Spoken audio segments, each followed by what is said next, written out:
Good morning and welcome to today's webinar. For those that have already joined, I'm just going to allow a minute or so for others to join. So we'll start 11:01 sharp.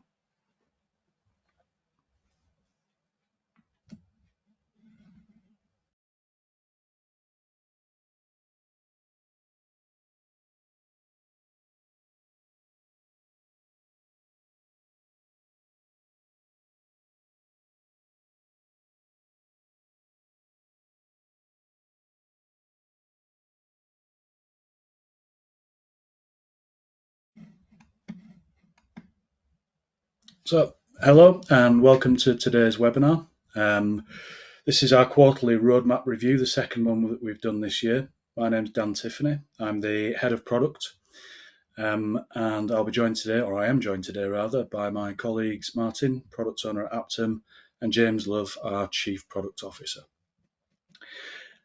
So before we get into the detail of what we're going to talk about today, to help you get the most out of the session, I just want to talk through a few pointers. So we'll be recording the session and sharing it afterwards via email, so you can share it with colleagues at your leisure. You'll be muted throughout, so if you need assistance during the webinar, please use the questions function. There will hopefully be the opportunity to ask questions at the end of the session, and please submit these via the questions function. If we don't have time to get to the questions at the end, we will respond individually to any questions that are raised during the webinar. So what do we intend to cover today? So we'll start off with a review of 2025 year to date. I'll take you through what we've delivered and why it matters, or why we think it matters. Martin will then take you through some improvements that we're intending to make to our off-the-job hours logging. Some really exciting changes there, and Martin will take you through the detail and a couple of demos. We'll then look ahead to what we've got coming for the remainder of 2025. I'll talk you through the roadmaps, and James will then take a deeper dive into what we're intending on doing from a learning plan perspective and modularization of it. So I wanted to start today by looking at the progress we've made this year with our enhanced features. So as you're probably aware, these are the tools designed to reduce workload, improve learner outcomes, and help providers deliver with greater efficiency. Now, we've focused on trying to solve real pain points in assessment, feedback, and learner engagement. Many of the improvements we've delivered are already in use and are delivering value. So let's take a quick look at what's landed so far this year. We'll start off with Marking Aid, which is now generally available across the platform. It was included in our June release, so if you're an enterprise customer, you can now benefit from that feature. This feature uses AI-powered classification to automate grading. It helps tutors return results faster and with greater consistency. It's already having a big impact. We saw that during the early adopter trials that we ran with this product. We've seen a significant reduction in tutor workload, particularly around repeat marking and feedback. But more importantly, it supports better outcomes. We're seeing learners are getting timely, structured feedback, and tutors can focus their energy on areas that add the most value. The next area is enhanced reviews, which is for review summarization, the first feature of this mini suite of products. It's also now generally available. Now, this feature automatically summarizes review conversations, which allow tutors to spend less time writing up notes and more time actually coaching learners. The summaries are clean, concise, and designed to support audit readiness, with the key points clearly captured. The result of which is a more engaging, learner-centered review and a much lighter admin burden for delivery teams. Finally, an update on Checkpoint. So, apologies. So we've continued to refine the experience based on feedback from providers and learners.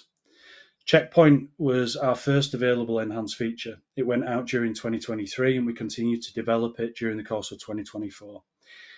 This year, we've introduced flexible triggering. So checkpoint assessments align with the learner's actual start date, which make them more relevant and better timed. This also creates a more natural fit with learner reviews, helping tutors monitor progress and intervene early when needed. It's a subtle change, but one that adds a lot of flexibility and makes Checkpoint even more valuable as a formative assessment tool. So 2025 hasn't just been about developing out our enhanced suite of products. Alongside our enhanced features, we've continued to invest heavily in the core apprentice product, with a focus on improving usability, compliance, and keeping ahead of policy changes.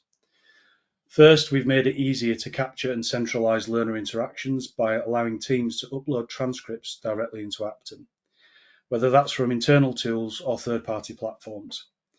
It's even more effective for those using our Microsoft Teams integration, where you can now automatically retrieve transcripts, reducing manual effort and improving record keeping across the delivery teams.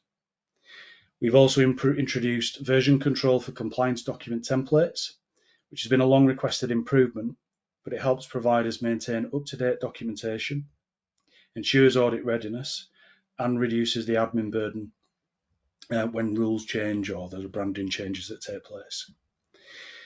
A change that we've done that we really wanted to get ahead of and have already trialled with a select group of customers during May is the 25-26 ILR updates. Now, we recognise that this is a critical area of the system, and it therefore makes sense to take a safety first approach.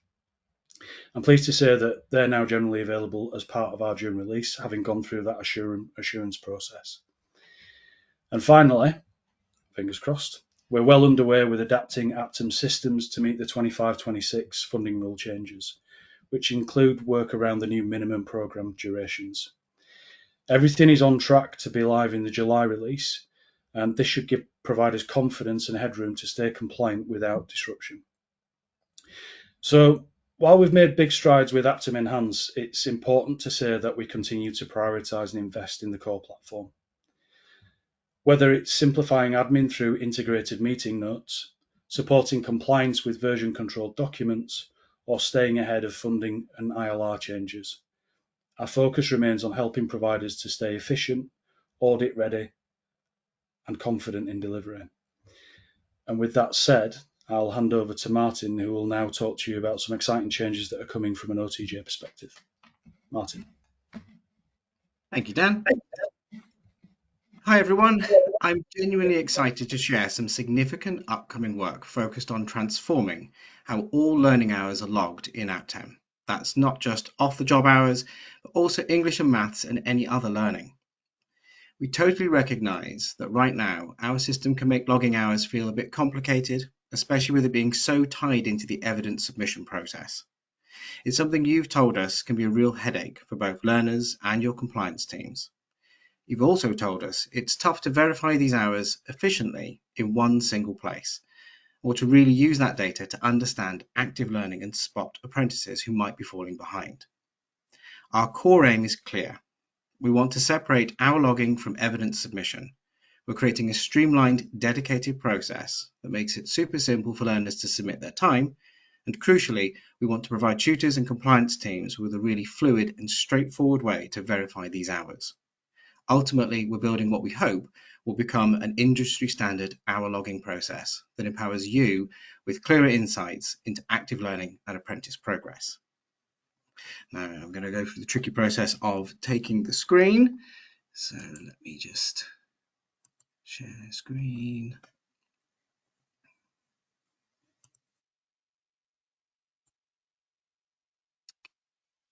View my screen here. So I'm going to start with the learner flow.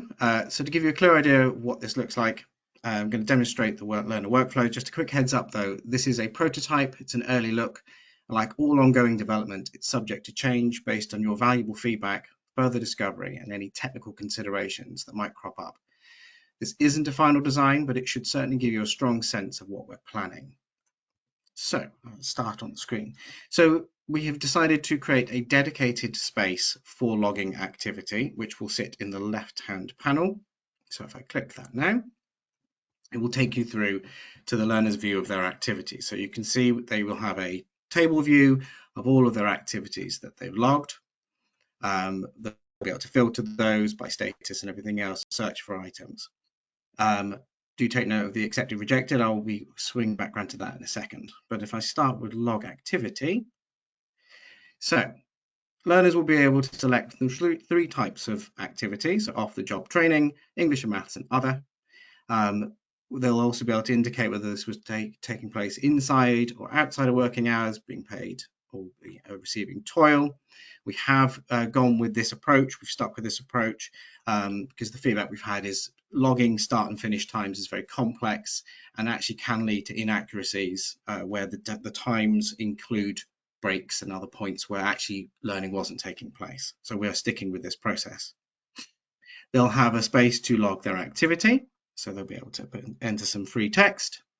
They'll be able to state when the activity took place, and they'll be able to log their hours. Now, we've had some feedback around this, that learners are bulk uploading significant amounts of hours. What we're aiming for here is to gather those individual elements that are happening.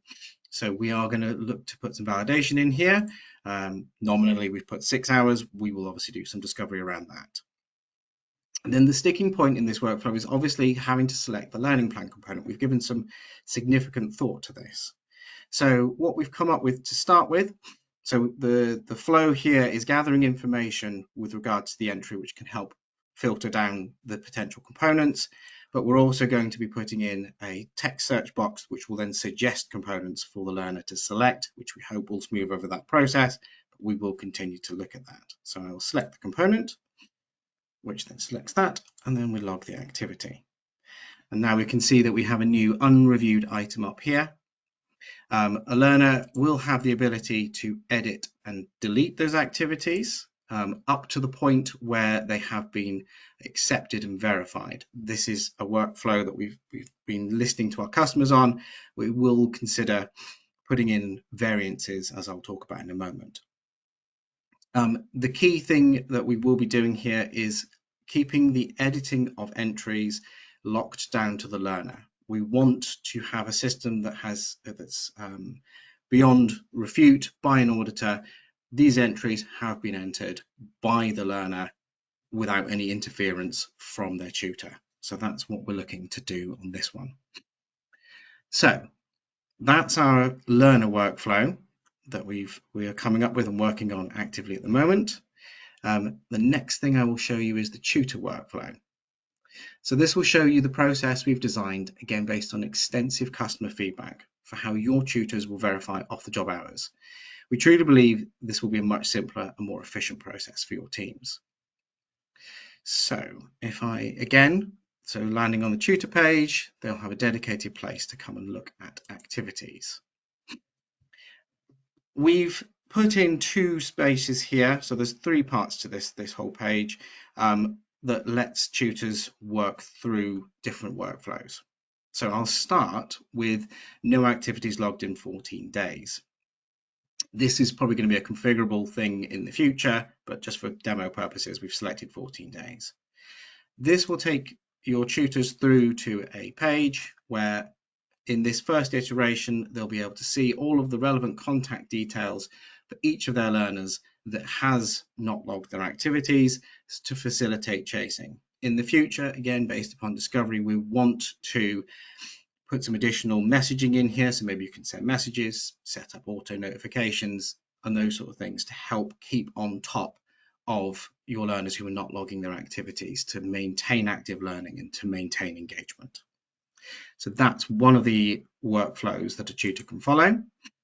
And then the next one is actually going through the activities themselves. We've had feedback. We want to minimize the clicks. We want to make this as fluid as possible. So for a tutor, we've decided to create a workflow, a wizard, so to speak. So I've got 2 activities to go through. So if I click start, so I'll see a read-only view of Christine's record. I'll be able to review those details. I'll be able to look at the planned hours and make a comparison, and I can make a decision then at the bottom of the screen to accept or reject. In this instance, I am going to accept this, which will, as I say, lock this entry for Christine. It is now locked for her for those purposes, and I'll go to the next person. So again, it's nice and fluid going through one after another. So again, looking through Clifford's one, Clifford's not quite hit the mark for me, so I am going to choose to reject. and then I can give a reason. So again, this will be free text for the time being. We may very well put in place some sort of configurable list of reasons alongside having something for free text. And then I will go next, which takes me back. All things are done. I'm on top of everything. So the final thing I want to show to you is Christine's record here. So you will be able to go in and look at individual learners. You can see all of their records and see which ones are accepted and rejected and filter those. But crucially, and this isn't part of the demo today, but it is part of our intention for the beta, is a downloadable audit log. So that's a PDF with potentially with signatures, again, based upon feedback. I think they probably will have to have signatures. We are prioritizing this, so obviously customers who do engage in the beta, there's every chance they might be audited by the DFE. So at that point, we don't want to leave them high and dry. We want to make sure that you've got a log so that you can output that evidence even during the beta. So that is the full workflow that we've anticipated for both learner and tutor. Dan, do you want to take the screen back, please?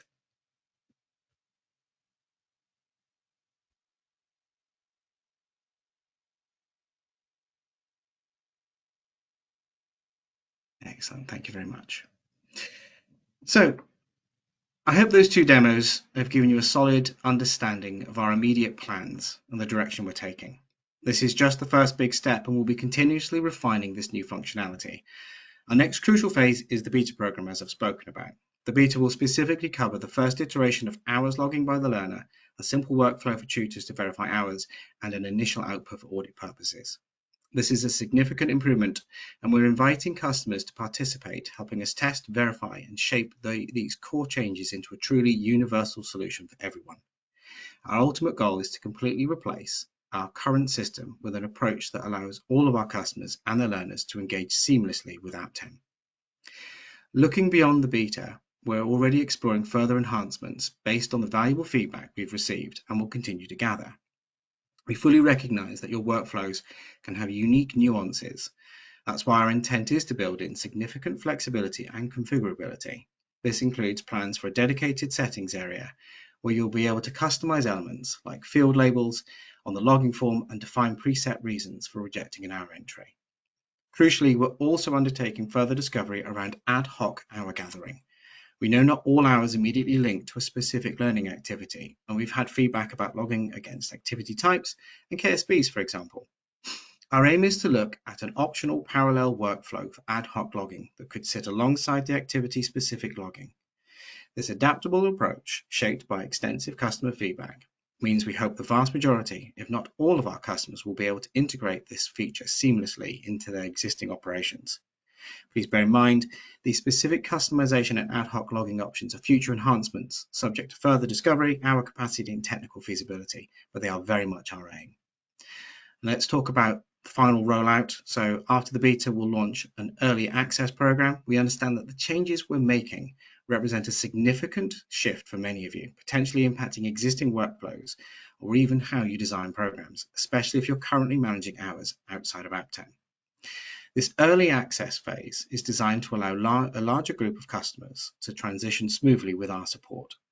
Only after this, once we're confident the solution meets your diverse needs, will we move to general availability. This phased approach ensures we deliver a robust, well-tested product and provides a managed transition for your teams. That's everything I've got to say around the OTJ project at the moment. Thank you very much for your time. I'm very excited to get going with this, but I'll hand back over to Dan now. Thanks, Martin. Really good demo of what we've got coming. Some exciting changes, I think you'll agree. So I'm now going to talk you through what we've got coming up for the remainder of 2025 and through into 2026. We've got three roadmaps. It's one roadmap, but it's easier to break down into three sections. You'll see why in a second. I'm not going to talk line by line about what we're doing. I'm going to talk more thematically across each of the areas and talk to you about some of the key things that we're looking to deliver during the course of the rest of this year. So we'll start with marking aid. We don't see marking aid as just a standalone feature. It's more of a It's a powerful part of the broader assessment and feedback flow within Aptem. One of the next major steps is the automation of assignment creation. This will significantly reduce admin time and make it easier to reuse what the AI has already learned. This will allow tutors to work faster, with more consistency and less duplication. We're also introducing greater flexibility in how assignment changes are applied, so whether that's to individual learners or across an entire cohort. This gives providers more control and means you can tailor feedback or marking strategies without starting from scratch.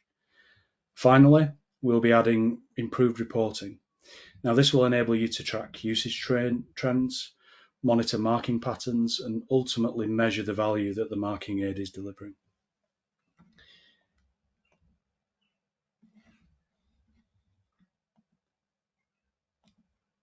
Just change my slides. So as we evolve our enhanced suite, we're focusing on deepening the value that the tools provide, not just saving time, but actively improving learner and tutor outcomes. For enhanced reviews, which we've already touched on, the next phase is to move beyond summarization and into structured insights.